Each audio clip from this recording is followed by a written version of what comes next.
One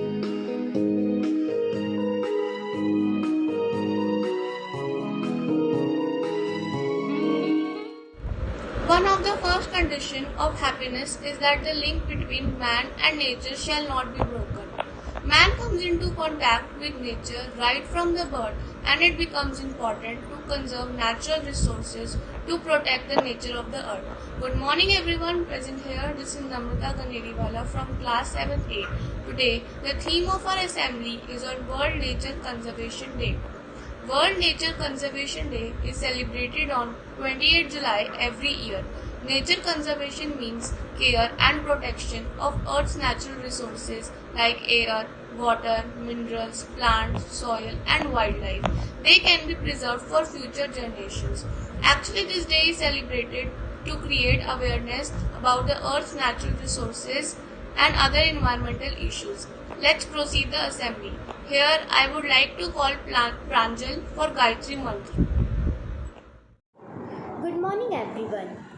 Om Bhurvuvasvaha Tatsaviturvarenyam Bhargo Devasya Dhimahi Dhiyo Yo Na Prachodaya.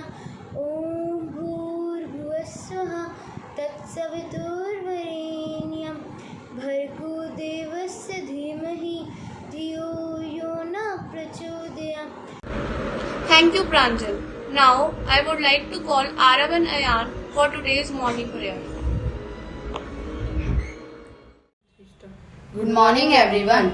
Where the mind is without fear and the head is held high, where the knowledge is free, where the world has not been broken up into fragments by narrow domestic walls, where the words come out from the depth of truth, where a tireless striving stretches its arm towards perfection, where the clear stream of reason has not lost its way into the dreary desert sand of dead habit, into the ever-whitening thought and action. My Father, let my country away. Thank you. Thank you Arav and Ayan. Now I would like to call Barry for pledge. My country and all Indians are my brothers and sisters. I love my country and I am proud of its rich and varied heritage. I shall strive to be worthy of it. I shall respect my parents, teachers and all elders and treat everyone with courtesy. To my country and my people, I pledge my devotion in their well-being and prosperity alone. Thank you Barry. Now Jasmine is here for today's thought. Good morning everyone. Thought of the day is, if you live in harmony with nature, you will never be poor. If you live according what others think, you will never be rich. I repeat, if you live in harmony with nature, you will never be poor. If you live according what others think, you will never be rich. Thank you. In today's world, being updated is necessary for us. To keep us updated with world, I would like to call Krish for news. Good morning everyone. Today I, Krish from class 7A is here to tell you news headlines. India is welcoming to join China South Asia grouping. Jammu and Kashmir begins ISO sense of domicile certificates to non-local spouses. 2/3 of Indians have antibody shows ICMR survey.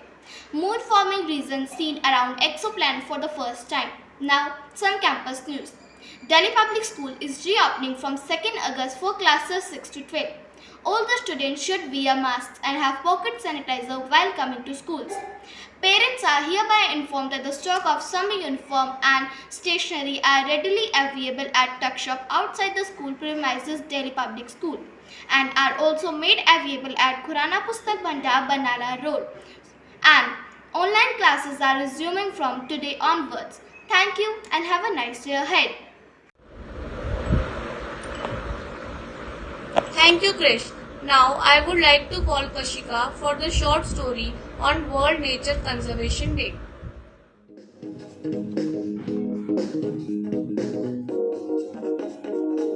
This is the tale of two ancient cities and the trees that determined their destinies. In 3000 BC, Uruk was more densely populated than modern-day New York City. This crowded capital had to continuously expand their irrigation system to feed its growing population. 2500 years later, in Sri Lanka, the city of Anuradhapura had a similar problem. They were also growing constantly, and like Uruk, their city relied heavily on an elaborate irrigation system. As Uruk grew, its farmer began chopping down trees to make space for more crops. In Anuradhapura, however, trees were sacred. Their city housed an offshoot of the Bodhi tree under which Buddha himself was said to have attained enlightenment. Religious reverence slowed farmers' access and even led the city to plant additional trees in urban parks. Initially, Uruk's expansion worked well, but without trees to filter their water supply, Uruk's irrigation system became contaminated. Evaporating water left mineral deposits, which rendered the soil too salty for agriculture. Conversely, Anuradhapura's irrigation system was designed to work in concert with the surrounding forest. The city eventually grew to more than twice Uruk's population, and today Anuradhapura still cares for a tree planted over 2000 years ago. We may think of nature as being unconnected to our urban spaces, but trees have always been an essential part of successful city. Trees act like a natural sponge, absorbing storm water runoff before releasing it back into the atmosphere.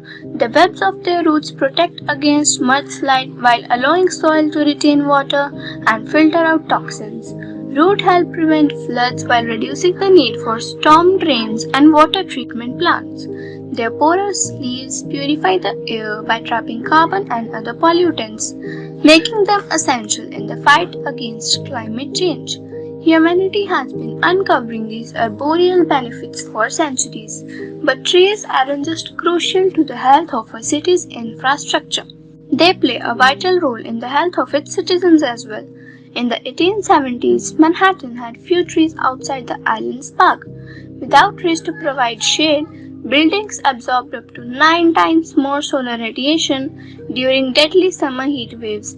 Combined with the period's poor sanitation standards, the oppressive heat made by the city a breeding ground for bacteria like cholera. In modern-day Hong Kong, tall skyscrapers and underground infrastructure make it difficult for trees to grow. This contributes to cities' dangerously poor air quality, which can cause bronchitis and diminished lung function. Trees affect our mental health as well.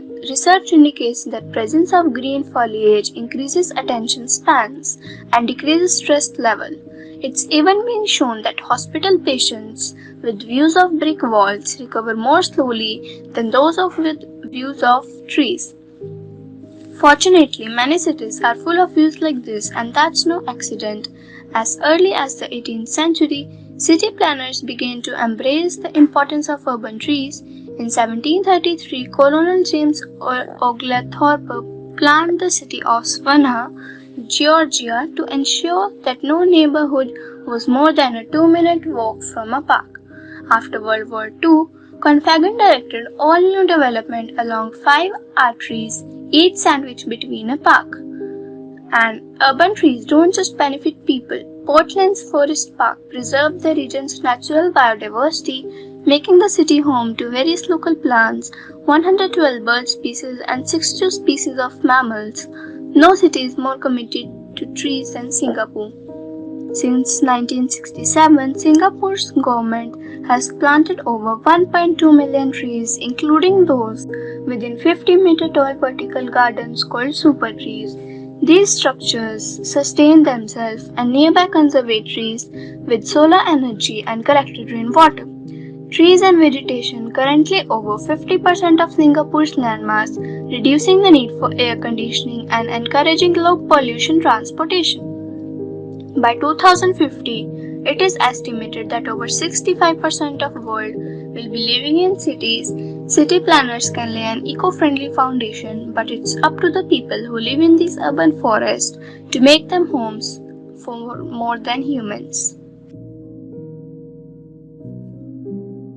When the last tree has been cut, the last fish caught, and the last river poisoned, only then we will realize that one cannot eat money. Thank you. Thank you, Kashika. Now I request to respected Principal Ma'am to throw some light on today's theme of our assembly. Good morning to one and all who are connected with us in today's virtual assembly on World Nature Conservation Day. Yesterday, 28th of July, is observed as World Nature Conservation Day. This day mainly acknowledges the fact that a healthy environment is an absolute necessity, is the foundation for a stable and a healthy society. By conservation of natural resources, we mean judicious and wise use of natural resources. Nature has given us in bountiful plenty of natural resources. It is enough for man's need, but not for man's greed.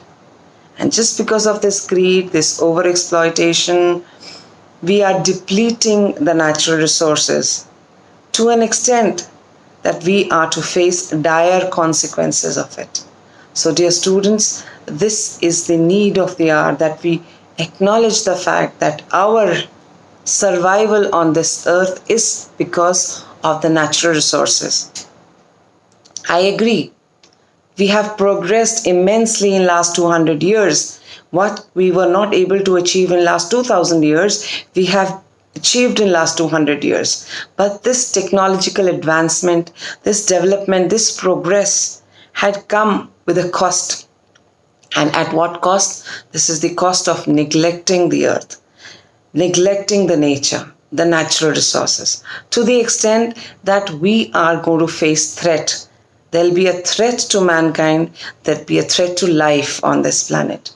So it is high time that we realize that we are on this earth because of the natural resources and not because of the technological advancement. Right? So we have to find a way where technology and nature can go hand in hand. And such ways are said to be as sustainable development. We need to respect nature, we need to conserve nature, and we need to use these natural resources very judiciously. Only then we'll be able to survive on this earth. We should always remember that we are not masters of nature. We are also a part of this nature. We are products of nature. So we need not to boast as masters, as dominant masters. We have inherited this nature from our ancestors, and now it is our duty that we pass on this nature with its bountiful natural resources to the generation to come in a proper way, not in a depleted, deteriorated, and damaged earth. So, we should pledge that we change our mindset, we change our perception on how we look towards, how we feel towards nature, and we should do our duties enough to protect this nature. So that is why we have these days, just to recall again and again that these days are special days celebrated with a motive and a motto behind them. And through these virtual assemblies, we come out with these days just to make you aware and spread this awareness around on the importance of these days. That's all from my side. Last but not least, you have completed your PT1 exams. Very soon we'll share the results with you.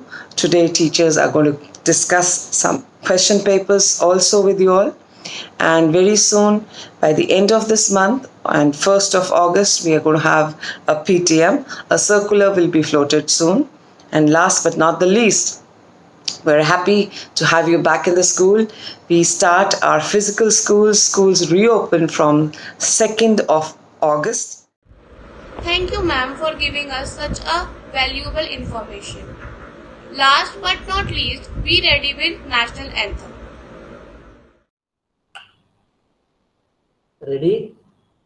1, 2, 3, start.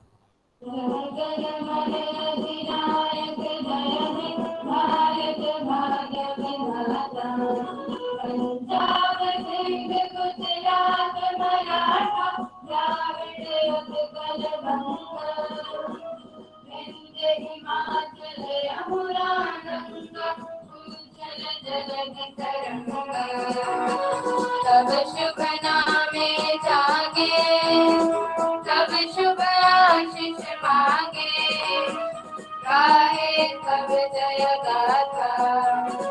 Jana Gana मंगलदायक जय हे, भारत भाग्य विधाता। जय हे, जय हे, जय हे, जय जय जय हे। Thank you and have a nice day, and your assembly is dismissed now.